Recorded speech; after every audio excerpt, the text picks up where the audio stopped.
Welcome student D Kumar mathematics पर आप सभी बच्चों का स्वागत है। चलिए स्टार्ट करते हैं। एनसीईआरटी एक्सरसाइज 2.1 का सॉल्यूशन इस वीडियो में देखेंगे। क्लास 12 का है, समझ गए। देखिए ये 2.1 इस एक्सरसाइज स्टार्ट करने से पहले कुछ बेसिक कंसेप्ट है, उसके बारे में जान लीजिए। इसके बाद जो है ना ये चैप्टर अपने आप बन जाएगा आप सभी लोगों से, समझ गए। देखिए क्या कहता है, कुछ इम्पोर्टेंट पॉइंट है, देख लीजिए। लिखते हैं सम इम्पोर्टेंट फार्मूला। कुछ इम्पोर्टेंट फार्मूला है, उसके बारे में जान लीजिए। इसके बाद जो है ना ये चैप्टर अपने आप बन जाएगा, आपसे खुद से बन जाएगा, हमको सॉल्व करने का कोई ज़रूरत नहीं है। देखिए पहला क्या है, पहला समझिए क्या है। अगर कहीं पे लिखा है साइन इनवर्स, देखिए इसको क्या पढ़ेंगे, साइन इनवर्स। साइन इनवर्स के अगर एंगल में माइनस रहेगा, देख लिए कंसेप्ट पहला समझिए क्या कहता है। अगर साइन इनवर्स के एंगल में माइनस रहेगा तो क्या होता है, माइनस बाहर हो जाता है। आप लोग पढ़े होंगे, समझ गए।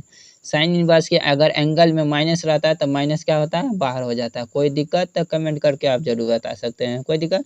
देखिए दूसरा कंसेप्ट क्या होता है, अगर कॉस इनवर्स, अगर कॉस इनवर्स के एंगल में अगर माइनस रहता है तो क्या होता है, पाई में से घट जाता है। क्या होता है, pi minus cos inverse x. कोई दिक्कत। तीसरा कंसेप्ट क्या होता है, समझिए तीसरा कंसेप्ट को। अगर टेन इनवर्स के एंगल में माइनस रहता है तो क्या होता है, माइनस बाहर हो जाता है। क्या लिखेंगे, माइनस टेन इनवर्स क्या हो जाएगा, एक्स हो जाएगा। कोई डाउट नहीं ना। चारिम कंसेप्ट देखिए, चौथा नंबर फार्मूला क्या कहता है। अगर कॉट के एंगल में, कॉट इनवर्स के एंगल में अगर माइनस रहता है तो क्या होता है, पाई माइनस कॉट इनवर्स क्या हो जाएगा, एक्स हो जाएगा। कोई दिक्कत, क्या हो जाएगा, cot inverse x, pi minus cot inverse x. कोई दिक्कत यहाँ तक नहीं ना दिक्कत।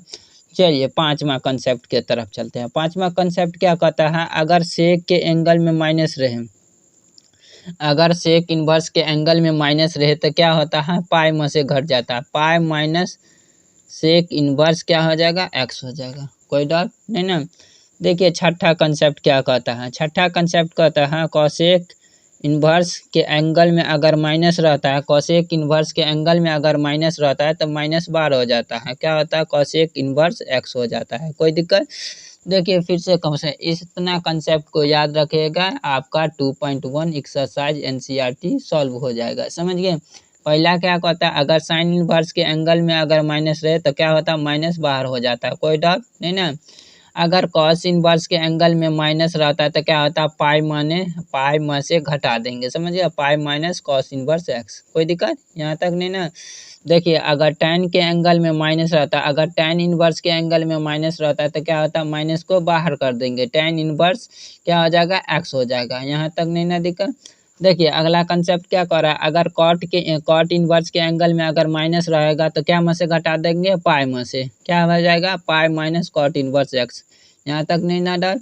तीसरा देखिए पांचवा कंसेप्ट क्या होता है, अगर सेक इनवर्स के एंगल में अगर माइनस रहता है तब क्या होता है, pi minus sec inverse x. कोई दिक्कत, क्या घटा देंगे, पाई में से घटा देंगे, समझिए। छठा कंसेप्ट क्या होता है, अगर कॉसेक इनवर्स के एंगल में अगर माइनस रहता है तो क्या होगा, माइनस बाहर हो जाएगा, माइनस कॉसेक इनवर्स एक्स हो जाएगा। कोई दिक्कत यहाँ तक नहीं ना दिक्कत।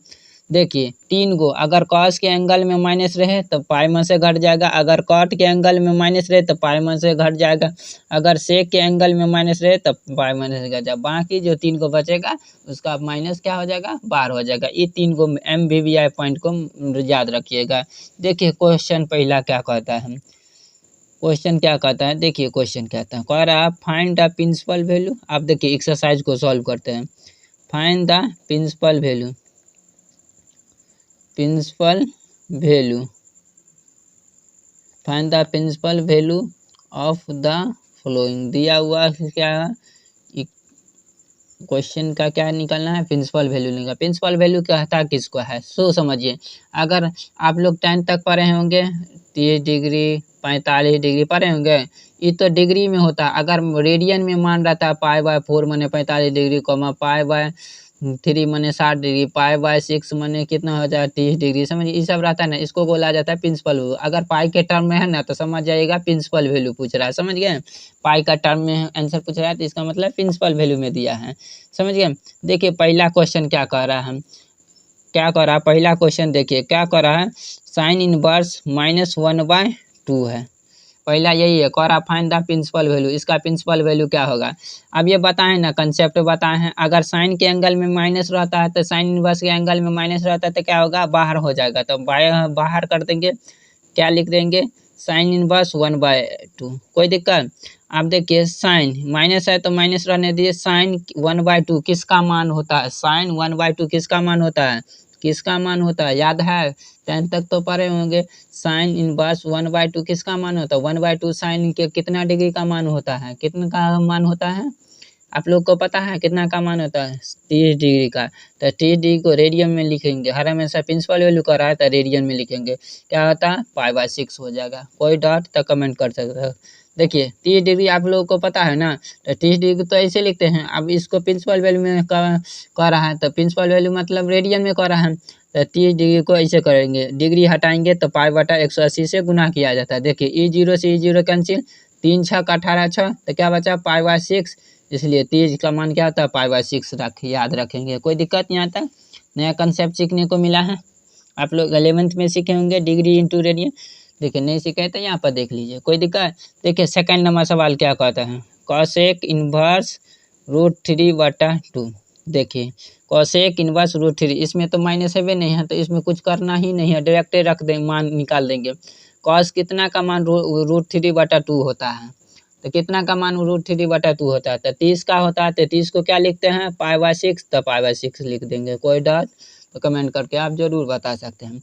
चलिए नेक्स्ट क्वेश्चन पर चलते हैं। 3 नंबर क्वेश्चन क्या कहता है, कॉसेक इनवर्स 2। देखिए क्या है, कॉसेक इनवर्स 2 है, तो कॉसेक कितना का मान 2 होता है, तो कितना का मान होता है 30 का मान होता है। 30 को क्या लिखते हैं पाई/6, तो पाई/6 हो गया आंसर। कोई डाउट तो कमेंट करके आप जरूर बता सकते हैं। चलिए नेक्स्ट क्वेश्चन पर चलते हैं। 4 नंबर क्वेश्चन क्या कहता है, 4 नंबर क्वेश्चन कहता है tan इनवर्स -√3। समझ गए, tan इनवर्स क्या है -√3। देखिए अगर tan के एंगल में माइनस रहता है तो क्या करते हैं, माइनस को बाहर कर देंगे, तो समझिए माइनस को बाहर कीजिए, tan इनवर्स √3 बचा। आप देखिए माइनस है तो माइनस रहने दीजिए, tan कितना का मान √3 होता है, tan कितना का मान √3 होता था, 60 का मान होता था। 60 को क्या लिखेंगे पाई/3 लिखा जाता है रेडियन में। कोई दिक्कत, आप जो है ना 60 डिग्री लिख दीजिए, उसको जो है ना रेडियन में कन्वर्ट करके बता सकते हैं प्रिंसिपल वैल्यू, कोई दिक्कत नहीं ना। चलिए नेक्स्ट क्वेश्चन 5 नंबर क्वेश्चन पर चलते हैं। 5 नंबर क्वेश्चन क्या है, कॉस इनवर्स -1/2, कॉस इनवर्स -1/2। देखिए अगर कॉस के एंगल में माइनस रहता है तो क्या बताए थे, कॉस के एंगल में रहता है तो पाई माइनस घट जाता है, कॉस इनवर्स, समझ गए, कॉस इनवर्स 1/2। कोई दिक्कत यहाँ तक। देखिए पाई है तो पाई रहने दीजिए, माइनस है तो माइनस। और कॉस कितना का मान 1/2 होता है, कॉस कितना का मान -1/2 होता है, तो कितना का होता है कितना का होता है 60 का होता है ना, तो पाई/3 लिखेंगे। देखिए नहीं कुछ है तो इसके नीचे में 1, 1 और 3 का एलसीएम कर लेंगे तो कितना हो जाएगा 3 हो जाएगा। देखिए इसमें इसे 1 से भाग देंगे, 3 को पाई से गुना करेंगे तो 3 पाई माइनस पाई हो जाएगा। कोई दिक्कत यहाँ तक नहीं ना, दिक्कत 3 में से 2 एक गो चला गया तो कितना हो जाएगा 2 पाई/3, यही फाइनली आंसर हो गया। कोई डाउट तो कमेंट करके आप जरूर बता सकते हैं। चलिए 6 नंबर क्वेश्चन पर चलते हैं। 6 नंबर क्वेश्चन क्या कहता है, आराम आराम कंसेप्ट से समझिए। 6 नंबर क्वेश्चन क्या कहता है, लिखा हुआ tan इनवर्स -1 लिखा हुआ है। tan इनवर्स क्या लिखा है -1 लिखा है। अब देखिए tan के एंगल में अगर माइनस रहता है तो क्या करते हैं, माइनस को बाहर कर देते, तो माइनस क्या हो जाएगा tan इनवर्स 1 हो जाएगा। कोई दिक्कत। अब tan कितना का मान 1 होता है, तो 45 का होता है, तो क्या लिखते हैं 45 को क्या लिखेंगे पाई/4। कोई दिक्कत नहीं ना, दिक्कत। चलिए नेक्स्ट क्वेश्चन पर चलते हैं। नेक्स्ट क्वेश्चन क्या कहता है, नेक्स्ट क्वेश्चन 7 नंबर क्वेश्चन क्या कहता है। देखिए 7 नंबर क्वेश्चन क्या कहता है, लिखा है सेक इनवर्स 2/√3। क्या लिखा है सेक इनवर्स 2/√3। कितना नंबर है 7 नंबर। ये कितना का मान, सेक कितना का मान 2/√3 होता है, 30 का मान होता है, तो 30 को क्या लिख सकते हैं, 30 डिग्री को क्या लिख सकते हैं, π/6, तो π/6 हो गया आपका फाइनली आंसर। कोई दिक्कत तो कोई इसमें तो माइनस नहीं है जो बाहर घटाएंगे नहीं ना है, तो डायरेक्ट उसका मान लिख देंगे, कोई डाउट नहीं ना। चलिए 7 नंबर हो गया। 8 नंबर क्वेश्चन क्या कहता है, 8 नंबर क्वेश्चन क्या कह रहा है, कॉट इनवर्स √3 का मान कितना होगा। इसमें तो माइनस है नहीं, तो डायरेक्ट मान निकल जाएगा। तो 8 नंबर क्वेश्चन क्या कहता है, कॉट कितना का मान √3 होता है, कितना का मान होता है, तो 30 का, समझ गया। तो कॉट 30 का, 30 को क्या लिखते हैं, π/6, तो π/6 हो गया आंसर। कोई डाउट तो कमेंट करके आप जरूर बता सकते हैं। चलिए 9 नंबर क्वेश्चन को देखते हैं। 9 नंबर क्वेश्चन क्या कर रहा है, 9 नंबर क्वेश्चन क्या रहा है, कॉस इनवर्स -1/√2 है, समझ गए। कॉस इनवर्स -1/√2, अगर कॉस के एंगल में रहे, कॉट के एंगल में रहे और सेक के एंगल में माइनस रहता है तो क्या होता है, पाई में से घट जाता है, तो पाई में से घटा देंगे, पाई माइनस कॉस इनवर्स 1/√2। कोई दिक्कत। आप देखिए इसको सॉल्व कीजिए, पाई है तो पाई रहने दीजिए, माइनस है तो माइनस, और कॉस इनवर्स 1/√2 किसका मान होता है, 45 का होता है। तो 45 को क्या लिखेंगे, π/4, नहीं कुछ हो तो इसके नीचे में एक, कोई दिक्कत नहीं आता। एक 4 का एलसीएम करेंगे तो 4 हो जाएगा, कोई दिक्कत नहीं आता है। 1 4 का ई 4, ये डायरेक्ट इससे गुना हो जाएगा, तब 4π माइनस क्या हो जाएगा, पाई। इसको सॉल्व करिएगा, डिसिम्पलाई कितना हो जाएगा, 4 में से एगो चला गया तो कितना होगा, 3 गो पाई, तो 3π/4, यही हो गया आपका फाइनली एनसीईआरटी का आंसर। कोई डाउट तो कमेंट करके आप जरूर बता सकते हैं। 9 नंबर क्वेश्चन हो गया। चलिए 10 नंबर क्वेश्चन क्या कहता है, 10 नंबर क्वेश्चन पर चलते हैं। 10 नंबर क्वेश्चन है कॉसेक इनवर्स -√2। कोई दिक्कत, अगर कॉसेक के एंगल में माइनस रहता है तो क्या करते हैं, माइनस बाहर कर देते हैं, तो माइनस बाहर हो जाएगा तो क्या हो जाएगा, कॉसेक इनवर्स √2 हो जाएगा, समझ गए, समझ गया। आप देखिए माइनस है तो माइनस रह देंगे, कॉसेक कितना का मान, देखिए कॉसेक कितना का मान √2 होता है, 45 का होता है ना, तो 45 को क्या लिखते हैं, π/4, तो यही हो गया फाइनली आपका एनसीईआरटी का आंसर। कोई डाउट तो कमेंट करके आप जरूर बता सकते हैं। चलिए नेक्स्ट क्वेश्चन पे चलते हैं। देखिए 11 नंबर क्वेश्चन क्या कहता है, कर फाइंड द वैल्यू, क्या ज्ञात करना है, वैल्यू ज्ञात करना है। दिया हुआ क्वेश्चन को क्या कहता है, वैल्यू ज्ञात करना है, समझिए। 11 नंबर है क्वेश्चन। देखिए tan inverse 1 plus cos inverse -1/2 plus है साइन इनवर्स -1/2, समझिए। अब ये माइनस वाला आ गया, तो अब ये प्रॉपर्टी तो पढ़ाए हुए थे, अगर साइन कॉस tan के एंगल में माइनस रहे तो क्या करना है, देखिए इसमें तो माइनस नहीं है तो इसको वैसे ही छोड़ देंगे, सोल्यूशन में देखिए इसको वैसे ही छोड़ देंगे, साइन इनवर्स 1 वैसे ही रहेगा, रहने दीजिए। अभी देखिए प्लस है तो प्लस, अगर कॉस के एंगल में माइनस रहता है तो क्या होता है, पाई में से घट जाता है, ब्रैकेट ले लिए इसको, पाई माइनस क्या हो जाएगा, कॉसेक इनवर्स 1/2। यहाँ तक नहीं दिखा, ब्रैकेट क्लोज कीजिए, प्लस का चिन्ह है प्लस। देखिए अब यहाँ पे अगर साइन के एंगल में माइनस रहता है तो क्या होता है, माइनस बाहर हो जाता है, तो प्लस माइनस क्या हो जाएगा, माइनस, तो माइनस क्या हो जाएगा, साइन इनवर्स 1/2। यहाँ तक तो कोई डाउट नहीं ना, कोई डाउट तो कमेंट करके आप जरूर बता सकते हैं। देखिए tan इनवर्स 1 वैसे ही रहने दीजिए, अभी इसको सॉल्व करिए तब एक के बाद मान पुट करेंगे, प्लस आप देखिए इसको सॉल्व करिएगा तो क्या हो जाएगा, पाई माइनस, अब cosec inverse cosec inverse, cos कितना का मान 1/2 होता था, 60 का होता है ना, तो 60 को क्या लिखते हैं, π/3 ना लिखते हैं, तो π/3 लिखेंगे, कोई दिक्कत। माइनस का चिन्ह है माइनस, साइन इनवर्स कितना हो जाएगा, 1/2, कोई डाउट नहीं ना। आप देखिए tan कितना का मान 1 होता है, 45 का होता है ना, तो 45 को क्या लिखते हैं, π/4, प्लस का चिन्ह है प्लस। अब इस दोनों को सॉल्व कीजिए, समझ गए, तो अंदर में भिन्न जोड़ कर लीजिए, तो भिन्न जोड़ करेंगे 1 3 का एलसीएम 3, 3 इससे डायरेक्ट गुना हो जाएगा, 3π माइनस पाई, समझ गया। इसको ब्रैकेट क्लोज कीजिए। अब देखिए साइन कितना का मान 1/2 होता है, तो साइन कितना का मान 1/2 होता है, तो कितना का होता है, 30 का होता है, तो 30 को क्या लिख सकते हैं, π/6, तो π/6 लिखेंगे। कोई डाउट तो कमेंट करके आप जरूर बता सकते हैं। देखिए π/4 को रहने दीजिए, प्लस है तो प्लस, इसमें 3 गो में से एगो चला गया, 2 गो होगा तो 2π/3, माइनस का चिन्ह है तो माइनस π/ क्या हो जाएगा 6।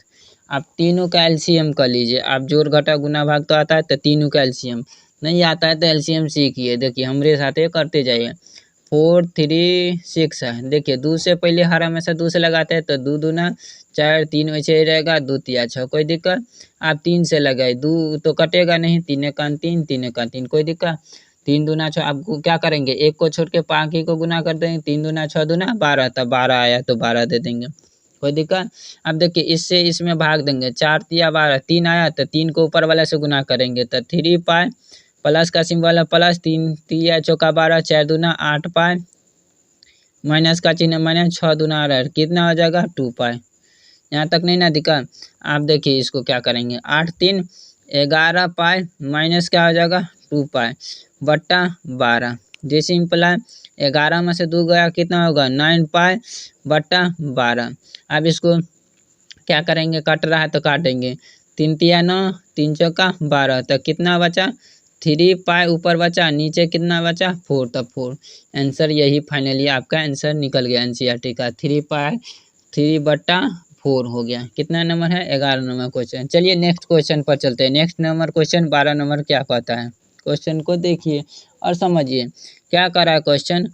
वैल्यू ज्ञात करना है, कॉस इनवर्स 1/2 दे दिया है, प्लस 2 साइन इनवर्स कितना दे दिया है 1/2 दे दिया है। यही क्वेश्चन है आपका एनसीईआरटी का, कोई दिक्कत। वैल्यू निकालना है। आप देखिए इसको सोल्यूशन में कैसे करेंगे। देखिए cos 1/2 किसका मान होता है, cos 1/2 तो 60 का होता है, तो 60 को क्या लिखते हैं π/3, प्लस का सिंबल है प्लस, कोई दिक्कत। 2 है तो 2 रहने दीजिए गुना में, कोई दिक्कत। आप देखिए साइन कितना का मान 1/2 होता है, तो साइन कितना का होता है 30 का, तो 30 को क्या लिख सकते हैं π/6, तो π/6, कोई दिक्कत। ये गुना में है, 2 तिया 6 कट सकता है तो 3 देंगे, कोई दिक्कत यहाँ तक नहीं ना दिक्कत। अब क्या होगा π/3 है तो π/3 रहने दीजिए, प्लस का सिंबल है प्लस, पाई है ऊपर में तो पाई बचा, नीचे में 3 बचा तो 3, कोई दिक्कत। दोनों कैल्शियम करेंगे तो क्या हो जाएगा, दोनों कैल्शियम करिएगा तो क्या हो जाएगा 3 हो जाएगा, ऊपर तो सेम बचेगा, नीचे में एलसीएम है तो ऊपर वाला सेम रहता है। एगो पाई कितना हो जाएगा 2 पाई, 2 पाई बटा कितना हो जाएगा 3। यही हो गया फाइनली आपका एनसीईआरटी का आंसर। कोई डाउट तो कमेंट करके आप जरूर बता सकते हैं। चलिए नेक्स्ट क्वेश्चन पे चलते हैं। देखिए 13 नंबर क्वेश्चन कहता क्या है, इफ साइन इनवर्स एक्स बराबर वाई दिया है, क्या दिया है साइन इनवर्स एक्स बराबर वाई दिया है, देन करा तो इसमें से ऑप्शन क्या होगा। देखिए अगर पाई के टर्म में दिया है तो समझिएगा प्रिंसिपल वैल्यू दिया है, अगर पाई के टर्म में, अगर डिजिट के टर्म में दिया रहेगा, जैसे -1 से 1 के बीच में दिया रहेगा ऐसे अगर डिजिट के टर्म में दिया रहेगा तो समझिएगा डोमेन दिया है, समझ गए। अगर पाई के टर्म में दिया रहेगा तो इसका मतलब रेंज दिया गया है, तो इफ साइन इनवर्स एक्स बराबर वाई दिया है तो देन तब क्या होगा, एफ में दिया है 0 से 0 lesser than equal to y lesser than equal to pi दिया है, समझिए पाई के बीच में, 0 से किसके बीच में पाई के बीच में। देखिए बी ऑप्शन में दिया है -π/2 से लेके कहाँ तक π/2 के बीच में, -π/2 से कहाँ तक π/2 के बीच में, समझ गए। तो साइन का जो प्रिंसिपल वैल्यू होता है वो कितना होता है -π/2 से greater than lesser than equal to y lesser than equal to π/2, यही होता है, समझ गया। तो ऑप्शन क्या हो जाएगा बी हो जाएगा। देखिए 0 से पाई के बीच में, ये तो साइन का नहीं होता है, समझ गया। इसका मतलब हो गया -π/2 से -90 डिग्री से किसके बीच में होगा 90 डिग्री तक होगा, समझ गया। साइन का जो प्रिंसिपल वैल्यू होगा -90 डिग्री से 90 डिग्री के बीच में होगा, समझ गए। अब देखिए 14 नंबर क्वेश्चन क्या कह रहा है, 14 नंबर क्वेश्चन क्या कह रहा है, tan inverse √3 minus sec inverse -2 is equal to the, option दे दिया है, ऑप्शन ए में दिया है पाई, बी में दिया -π/3, सी ऑप्शन में दिया π/3, डी ऑप्शन में दिया 2π/3, कोई दिक्कत नहीं ना। देखिए इसको सॉल्व करते हैं, इसका फार्मूला लिखा दिए थे। अब देखिए इसको सॉल्व करते हैं, सोल्यूशन में क्या होता है, tan के एंगल में तो माइनस नहीं है तो उसको ऐसे ही छोड़ देंगे, क्या होगा tan इनवर्स √3 वैसे ही रहेगा। अब देखिए यहाँ पे सेक के एंगल में माइनस रहता है तो क्या होता है, पाई में से घट जाता है, इसका कंसेप्ट दे दिए तो पाई माइनस क्या होता है सेक इनवर्स -2 हो जाएगा। यहाँ तक कोई दिक्कत तो कमेंट करके आप जरूर बता सकते हैं, समझ गए। अब देखिए यहाँ पर क्या हो जाएगा tan इनवर्स √3 रहने दीजिए, अभी कोई दिक्कत नहीं है, इंटीग्रेशन पाई माइनस, देखिए सेक, सेक कितना, तो देखिए यहाँ पे माइनस तो हट जाएगा ना, अगर सेक के एंगल में माइनस आता तो पाई में से घट जाता। अब सेक कितना का मान 2 होता है, समझ गए। देखिए कि सेक कितना का मान 2 होता है, तो सेक कितना का मान होता है, तो कितना का मान होता है, तो 60 का मान होता है। तो 60 को क्या लिखते हैं, 60 को रेडियन में क्या लिखते हैं, पाई/3, तो पाई/3 दे देंगे, कोई दिक्कत। आप देखिए tan इनवर्स √3, tan कितना का मान √3 होता है, tan कितना का मान √3 होता है, तो 60 का होता है, तो क्या लिखेंगे, पाई/3, कोई दिक्कत। माइनस, इसको अंदर में सॉल्व कर लीजिए, देखिए नहीं कुछ नीचे में 1 3 का एलसीएम करेंगे, लघुत्तम जिसे कहते हैं, तो 3 होगा, ये डायरेक्ट ये 3 से गुना हो जाएगा, तो 3 पाई, माइनस का चिन्ह है माइनस, ई पाई है तो पाई, कोई दिक्कत। कोई दिक्कत है कमेंट करके आप जरूर बता सकते हैं। देखिए इसको सॉल्व करते हैं, तो क्या हो जाएगा, पाई/3 है तो पाई/3, माइनस का चिन्ह है माइनस। अब देखिए 3 गो पाई में से 1 गो पाई चला जाएगा, तो क्या बचेगा, 2 गो पाई, तो 2 पाई/3, कोई दिक्कत। अब देखिए दोनों में नीचे में सेम है, एलसीएम सेम है, तो दोनों का एलसीएम क्या हो जाएगा, वही हो जाएगा, 3 हो जाएगा। देखिए 3 से, अब ऊपर वाला भी वैसे ही रह जाएगा, पाई माइनस 2 पाई, जब एलसीएम दोनों का नीचे का सेम रहता है।